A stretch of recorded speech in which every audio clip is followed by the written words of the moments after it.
যে জুলাই যোদ্ধারা হাসিনার মতো শক্ত কাঠামোওয়ালা সরকারকে পালাতে বাধ্য করেছে, সেই জুলাই যোদ্ধারা যদি মাঠে নামে তখন কিন্তু এই বিএনপির জন্য রাষ্ট্র পরিচালনা করা নিজের অস্তিত্ব টিকানো এটা কঠিন হয়ে যাবে। আমরা শান্তিকামী মানুষ হিসাবে অবশ্যই আমরা এটা প্রত্যাশা করি না। ঢাকা বিশ্ববিদ্যালয়ের ইতিহাসে তুলনামূলক কম রাজনীতির সাথে সম্পৃক্ত সবচেয়ে মেধাবী একজন ভিসি ছিলেন এই ভিসি, কিন্তু তাকে গত যে 21শে ফেব্রুয়ারি ফুল দেওয়া উপলক্ষে তাকে যেভাবে হেনস্থ করা হয়েছে, ঠিক তার পরপরই তিনি ফাইনালি সিদ্ধান্ত নিয়েছেন এবং শিক্ষামন্ত্রীর কাছে তার পদত্যাগ পত্র জমা দিয়েছেন, কারণ তিনি যথেষ্ট ভদ্র মানুষ, তিনি এই অপমানটা মেনে নিতে পারেন নাই। এটা কিন্তু দুঃখজনক। যারা অনলাইন মিডিয়াতে আছেন এটা খুব ভালোভাবে জানেন, অন্তত 100টা আসনের রেজাল্ট আপনারা আপনারা মানে একটা পরিবেশকে শুধু নষ্ট করতে পারবেন। জি ধন্যবাদ আপনাকে।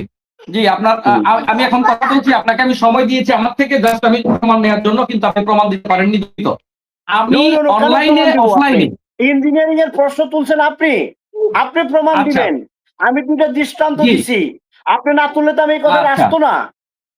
আচ্ছা ঠিক আছে, আমি জাতীয় নির্বাচনের আপনাকে কিছু প্রমাণ আমি আপনাকে দেই, কয়েকটা কেন্দ্রের আমি ফলাফলের ঘষামাজার রেজাল্ট আমি আপনাকে দেই। বানিয়ে অনেক কিছুই বলা যায়, না বানিয়ে না তো, বানিয়ে অনেক কিছুই বলা যায়, ওই শীটও বানানো যায়।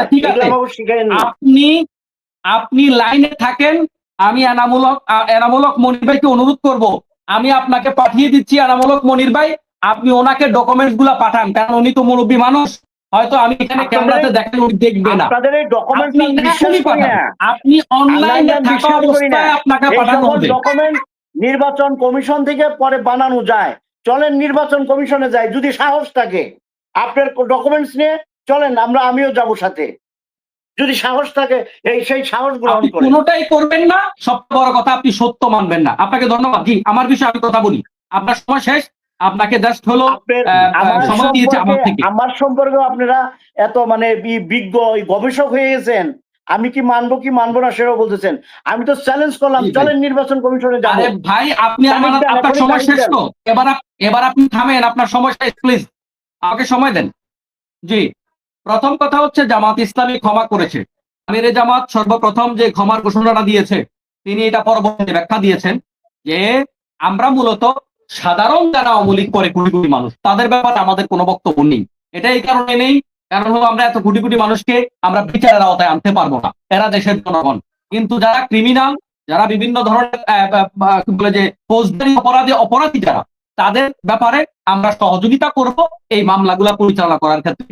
অতএব এই ক্ষমার ব্যাপারে যে কথাটা বাজারে ছাড়া হয়েছে, বাস্তব মাঠে ময়দানে কাজের ক্ষেত্রে আমরা যেটা দেখতে পাচ্ছি, বিভিন্ন জায়গায় বিএনপি অফিসগুলো খুলে দেওয়ার ক্ষেত্রে, আওয়ামী লীগের অফিসগুলো খুলে দেওয়ার ক্ষেত্রে বিএনপি সহযোগিতা করছে।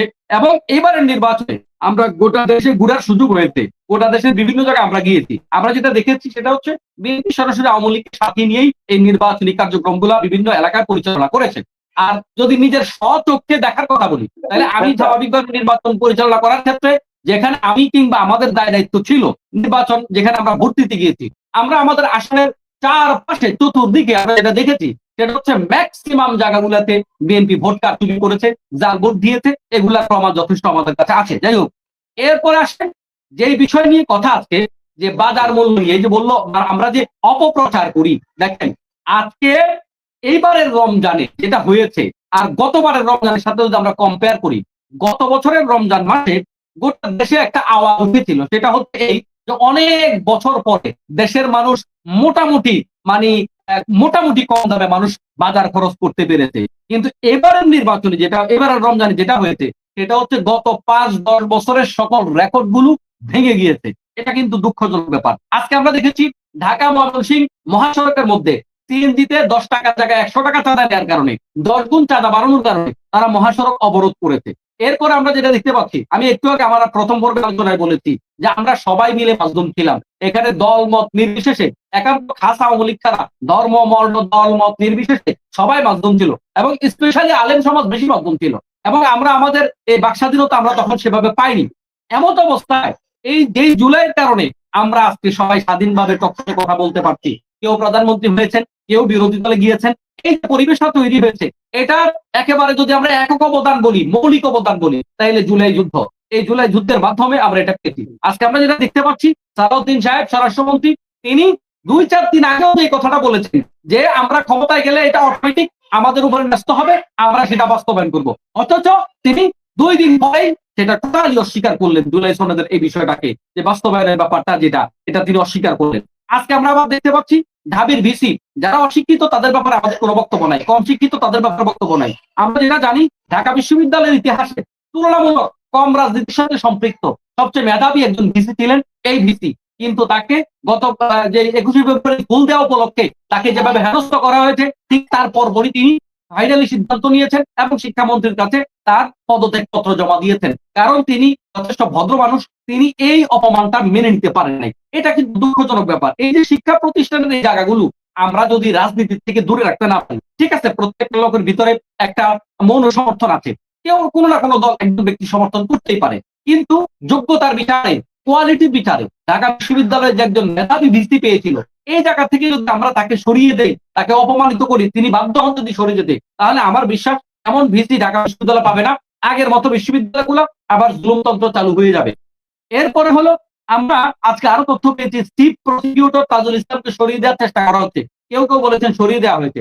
তাজুল ইসলাম এই বিচারটাকে যে জায়গায় নিয়ে গিয়েছেন, তাজুল ইসলাম বাংলাদেশের মানে অন্যতম মেধাবী একজন আইনজীবী, তিনার মতো মানুষকে সরিয়ে দিলে এই বিচারটা কোন জায়গায় যাবে? এরপরে আরবিতে পরিবর্তনের বিষয় আপনি কিছু কথা বললেন। এই সর্বসাকুল্যে আমি বলবো, চতুর্দিকে যদি বিএনপি ঘোলায় ফেলে শুধুমাত্র চাপাবাজি করে টকশোতে কিন্তু সরকারকে আটকে রাখা যাবে না। আমি বলবো সরকার ঠান্ডা মাথায় যদি সিদ্ধান্ত গ্রহণ করে, সবার প্রতি সবার নিরাপত্তা নিশ্চিত করে, সরকারি দল বিরোধী দল সবার প্রতি আন্তরিক পরিবেশ তৈরি করে, মানুষের জানমালের নিরাপত্তা দেয়, মানুষকে দ্রব্যমূল্যের ব্যাপারে মানুষকে কন্ট্রোল করতে পারে, চাঁদাবাজি কন্ট্রোল করতে পারে, আমি বিশ্বাস করি, আমার প্রথম পর্বে যে কথাগুলো বলেছি, আমি বিশ্বাস করি বিরোধী দলে বর্তমানে যারা আছে তারাই বিএনপিকে হেল্প করবে, যেটা অন্য কোনো দলের পক্ষ থেকে কিংবা আওয়ামী লীগের পক্ষ থেকে কিংবা জাতীয় পার্টির পক্ষ থেকে পাওয়াটা বিএনপির জন্য অসম্ভব ছিল। সেটা কিন্তু বিএনপির জন্য একটা পজিটিভ দিক। এজন্য বিএনপি এই সমালোচনাগুলো সহ্য করে যদি কারেকশন করে নিজেকে, আমার মনে হয় বিএনপির জন্য ক্ষমতায় থাকাটা অনেক সহজ হয়ে যাবে। আর যদি মনে করেন ভারত আমাদের পাশে আছে, আমার মনে হয় এগুলা কোনো বিষয় হবে না। কারণ যে জুলাই যোদ্ধারা হাসিনার মতো শক্ত কাঠামোওয়ালা সরকারকে পালাতে বাধ্য করেছে, সেই জুলাই যোদ্ধারা যদি মাঠে নামে, তখন কিন্তু এই বিএনপির জন্য রাষ্ট্র পরিচালনা করা নিজের অস্তিত্ব টিকানো এটা কঠিন হয়ে যাবে। আমরা শান্তিকামী মানুষ হিসাবে অবশ্যই আমরা এটা প্রত্যাশা করি না যে বিএনপি একটা খাদে পড়ে যাক, দেশ খাদে পড়ে যাক, এটা কখনো আমরা চাই না। আমরা চাই একটা শান্তিপূর্ণ দেশ বিএনপি উপহার দেয়, এবং এটার জন্য আমরা যার যার জায়গা থেকে বিএনপিকে সহযোগিতা করতে চাই। তার কারণ হচ্ছে দেশটা 17 বছর কে হাসিনা শেষ করে ফেলতে, সেই জায়গা থেকে দেশটা মাননীয় প্রধানমন্ত্রী, বর্তমান নতুন প্রধানমন্ত্রী তারেক রহমান, তিনি দেশটাকে একটু উন্নয়নের দিকে, তারপরে নিরাপত্তার দিকে, ভালোর দিকে এগিয়ে নিয়ে যাবেন, এটা আমরা ওনার কাছে প্রত্যাশা করি। সবাইকে ধন্যবাদ। আল্লাহ হাফিজ। আসসালামু আলাইকুম। জি, ধন্যবাদ।